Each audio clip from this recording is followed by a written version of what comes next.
आपण थेट जातोय पुण्यामध्ये. पुण्यातल्या मगरपट्टा चौक परिसरामध्ये सुमारे 7 ते 8 जणांनी धुडगूस घातलाय. अगदी टोळक्यांनी परिसरामध्ये शिवीगाळ, मारहाण आणि जीवे मारण्याची धमकी दिल्याची घटना घडली. या टोळक्यानं केवळ दहशत निर्माण केली नाहीये तर दुकानाची तोडफोड सुद्धा केली आहे. आता या घटनेनंतर या परिसरामध्ये भीतीचं वातावरण पसरलंय आणि नागरिकांनी संताप व्यक्त केलेला आहे. गेले अनेक दिवस पुण्यामध्ये हा गावगुंडांचा हैदोस पाहायला मिळतोय.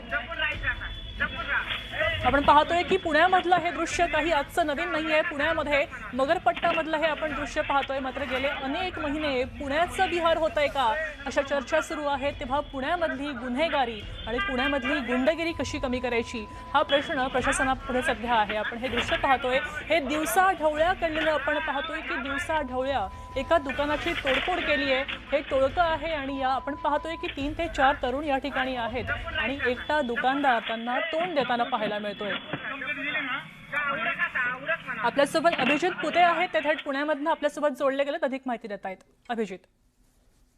आपण पाहतोय की पुण्यातली गुन्हेगारी खरं तर थांबायचं नाव घेत नाहीये. केवळ पैसे देण्याच्या रागातून 7 ते 8 जणांकडून पुण्यातल्या मगरपट्टा चौकात एका टपरीधारकाला मारहाण जी आहे ती झालेली पाहायला मिळते.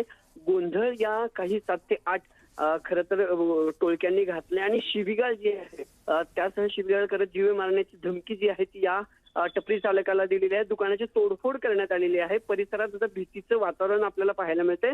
खरं तर शनिवारी रात्री म्हणजे परवा दिवशी उशिरा ही सगळी घटना घडली आहे. 7 ते 8 जण एका ठिकाणाहून या दुकानावरती आले. त्यांनी काही सामान खरेदी केलं, पण दुकानदारांनी ज्यावेळेस पैसे मागितले त्यावेळेस मात्र पैसे द्यायला नकार दिला आणि त्यामुळे दुकानदारासोबत या 7 ते 8 जणांच्या टोळक्याची बाचाबाची झाली आणि तू का पैसे मागतोस म्हणून चक्क त्याला मारहाण करत शिवीगाळ जी आहे त्या या सगळ्याकडून केलेली आहे. आणि या सगळ्यानंतर आता पोलिसांकडून हे 7 ते 8 जण आहेत त्यांचा शोध सुरू आहे. गुन्हा जो आहे टपरीधारकांना दिलेल्या तक्रारीनुसार गुन्हा दाखल केलाय. पण गेल्या काही दिवसात पाहिलं निवडणूक संपल्यानंतर गाड्यांची तोडफोड आणि त्यानंतर असे जे प्रकार आहेत ते वाढलेत आणि या सगळ्या घटना आता संपूर्ण सीसीटीव्ही मध्ये जे आहेत ते कैद झालेले पाहायला मिळतात. नक्कीच अभिजित, धन्यवाद सविस्तर माहितीसाठी. आपण पाहतोय की दिवसा ढवळ्या ही हाणामारी पुण्यामध्ये झाली आहे.